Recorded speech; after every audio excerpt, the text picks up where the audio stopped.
Hello, everyone. Welcome back to Preserving God's Blessings. My name is Brandy. I hope you guys are doing well. And so today we're going to can some green beans. I had some green beans growing out in the garden. They were Kentucky pole green beans. So, they're like the little flatter kind of green bean, kind of like this. But I also went to the store and I bought regular green beans to mix with it so I can have enough to uh, can them and put them on my shelf. So that's what we'll be doing today. Has anybody ever thought about, it's becoming winter time, making some soups and stuff and having it on hand instead of being in the freezer and cluttering up your freezer? Or even if you had a winter storm and the lights went out, how would you be able to feed your family? If you had food in your pantry or in your cabinet already in a jar, it's soup already made, nice and easy. Pop the lid, put it in a bowl and warm it up, or in a pot and light it on the grill and warm it up, and you can feed your family for a couple of days on some soup. What do you think? You like that idea? I think I do. But we'll get back to that. But today we're gonna can some green beans, okay? All right, we'll be right back. Okay, so now we got our jars, and they're very hot. And have some hot water. By the way, I am going to cold pack my green beans in here with a tablespoon of salt. No, I'm sorry, a teaspoon of salt for a quart jar. And then I have some hot water to go in my canner. My canner's not warm yet. I haven't started my canner. So I have warm jars and I'm putting cold green beans in here in the jar. Okay. And then I'm going to put some warm water in here and I'll turn my pressure canner on in here in a little bit, just so that the water isn't too hot so it won't crack my jars. Okay. I have the salt is kind of like an optional thing. You don't have to do that. I've seen some people actually put like garlic, a clove of garlic in your green beans. But if you just pack them like this with just plain water and some salt, you can season it later, and it can be how you want. Like adding some potatoes. You know how you do some fresh green beans. You add your potatoes and your onions and maybe some bacon or your turkey smoked necks or something. You can do it that way. You can always cut up you some onion and put in there. So this is a half a tablespoon, but just two of the half a tablespoon make a whole pot. That, and we add us some water in here.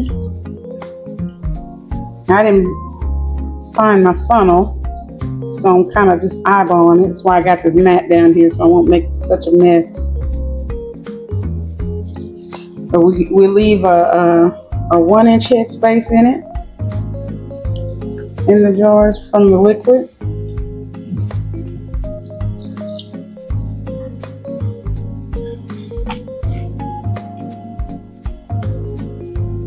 And then we'll just debubble it and keep on moving. After we get them all filled up, we'll just keep going. I don't know how much I have. I think I sterilized six quart jars and two 16-ounce jars, pint jars. So we'll see what we got. See what we get. Yeah, it is getting winter time, We got to start thinking about the soups and stuff, soup season. What type of soups do you guys do? Do you ever can like some vegetable soup or make vegetable soup, or whatever region you're in? Do you have a specific type of soup? I know we're in this kind of like the Midwest, so we do like a lot of beans and cornbread and stuff like that. Maybe tomato bisques soup with some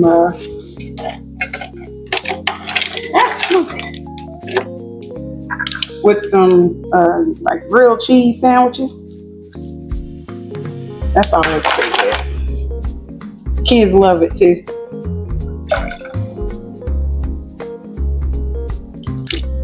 Oops, see, we made a mess already. I knew I would.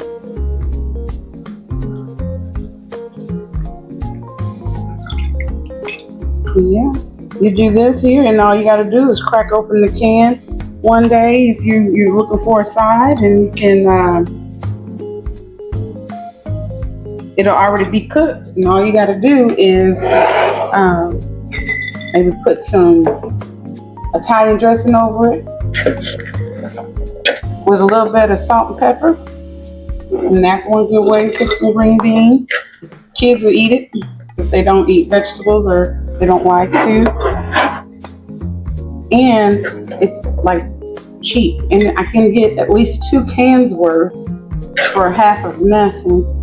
I know cans seem to be a little more expensive than they used to be. Used to be you can go to the store and get it for like 84 cents, but now they're like $1 and something a can. So, I don't know. But think about the soups. What kind of soup do you make? I think we make Italian wedding soup with little sausage balls. That's pretty good. I like that. We make like a lasagna soup. And we like our little butternut squash soup.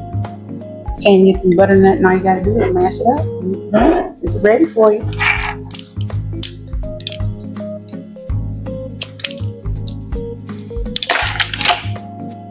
So I'm gonna go ahead and fill these up, and then I'll be right back.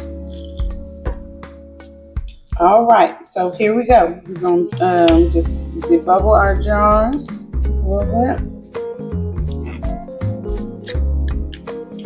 And if it needs to add more water, just add a little more water. There's a line on the jar kind of tell you when to stop. So that's always a good thing. So let me tell you about my pressure canner. So I have a Presto, 23 quart Presto canners behind me, right? It holds about 7 32-ounce jars or quart jars. And then it holds 8 wide mouth 16-ounce jars or 10 regular mouth jars. So these are the wide mouth jars. I really like the wide mouth because that way it's easier for the food to come out of the jar, and the regular mouth I use for like making broth and stuff that's easier to slide out of the jar instead of having to struggle with it. Okay? So we're just going to debubble our jars, make sure all the air bubbles are out. Get all your air bubbles out. Oh, I forgot my vinegar. You just stick it along the sides of the jars. Just pushing on the sides of the jars so you have your bubbles will fall out, and then you'll see whether or not you need some more water. I'm gonna need some more water though on both of these.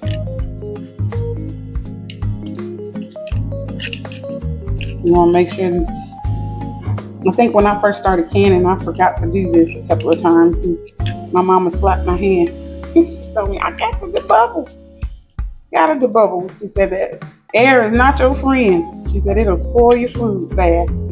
So I learned my lesson. Now I have a couple of steps that I go through.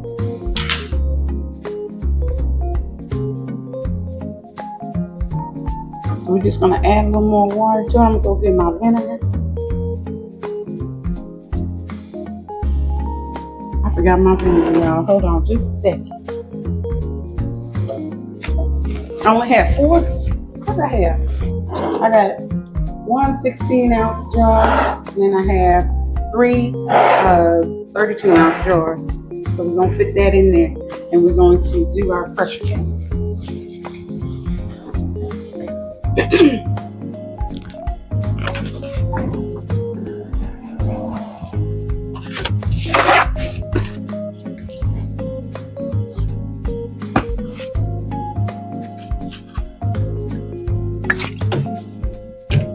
All right, so we got a vinegar on there. All right, we're gonna clean off the edges and put our lids on, and then stick them in the pressure cooker. And if you haven't used a pressure cooker before, what we'll do is we'll turn it on high heat, and we're gonna let it boil and get my lids here.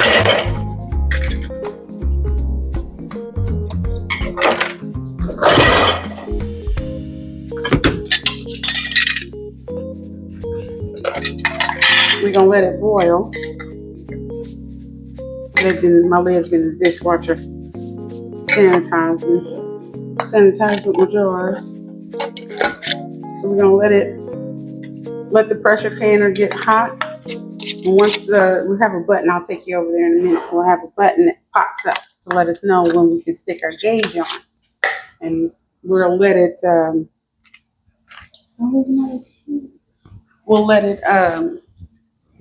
steam for about 10 minutes before we put our little jiggler on there. And when we get pressure, we'll have a little noise popping off. And then we'll start to turn down the fire so we can have it go for the time allowed. So let me get these on over here to this pressure canner and I'll be right back. Okay, so now we got our jars in the pressure canner. I'm gonna put the lid on and I'm gonna turn the fire up on here. So with the pressure canner, I don't know if y'all can see that or not. There's a little arrow right here. It kind of helps you, that arrow right there. You just line it up with the other arrow on the handle. Sometimes it gives you trouble, like right now. Okay, mine has a gauge on it, but I don't necessarily go by the gauge. I always put my jiggler on there for when I'm ready, and I'll show you that too. So now I'll just turn my fire up, and whenever it gets ready, there's a little button back here that pops up to let me know that it's got enough pressure. And then I'll let it go for 10 minutes before I set my timer.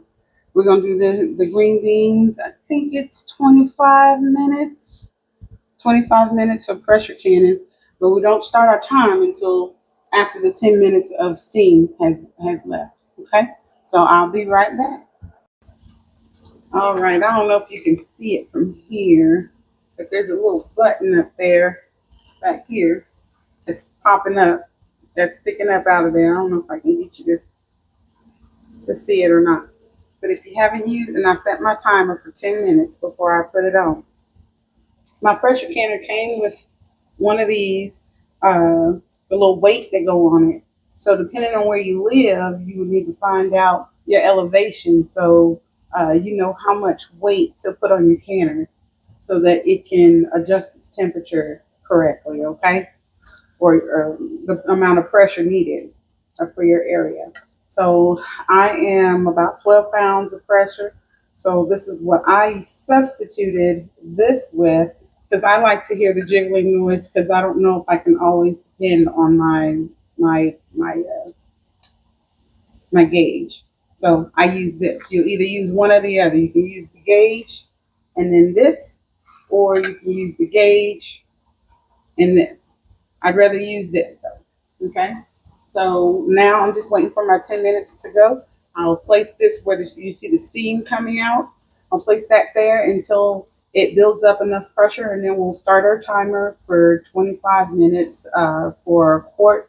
And if you're doing a 16-ounce pint, it'll be a 20-minute ride in the pressure cooker. Okay. These pressure cookers, you can get them anywhere. You can get them at Ace Hardware, you can get them at Walmart, Amazon most definitely has them. They're not very expensive, and they have multiple uses. You can fix a big old pot of stew in here. You don't necessarily have to use it just for pressure canning or for just canning. You can pressure can some meat. My grandmother used to pressure can chitlins all the time. They don't pig feet. You can do that too. So you just don't have to always use it for canning. I don't use mine all the time for canning. Honestly, when I have big meals to fix, I'll put stuff in here.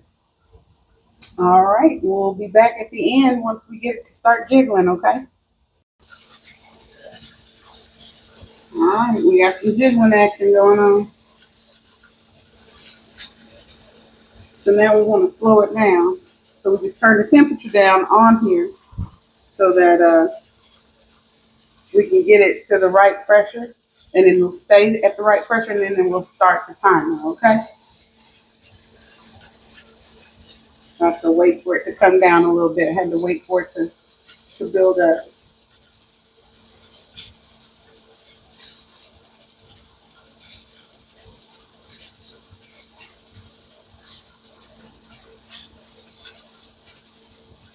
And it should have a slow jiggle to it.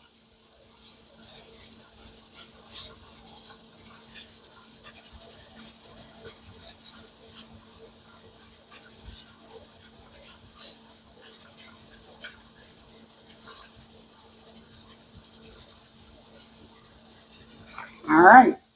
If you can hear it in the background, that's about 12 pounds of pressure. So we'll start our timer for 25 minutes.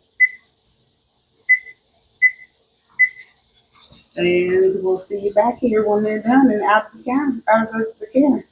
All right, y'all. So now they're all done. They're already popping and sealing in the jar. So this is what they look like. Remember to put a towel down on your counter so it's not a cold counter with hot jars. And we line them up.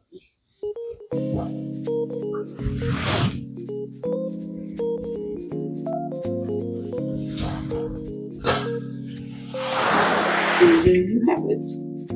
We are all done. So now we have at least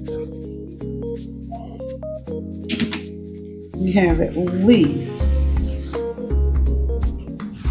these jars, 3 big jars and 2 little jars of green beans. So we're done. We'll just wait for them to seal, wait about 24 hours, and then we'll come back and put them up. And that's it. You guys have a wonderful evening or afternoon or morning whenever you're watching this video. And please like, subscribe, and comment if you like. See you next time. Bye-bye.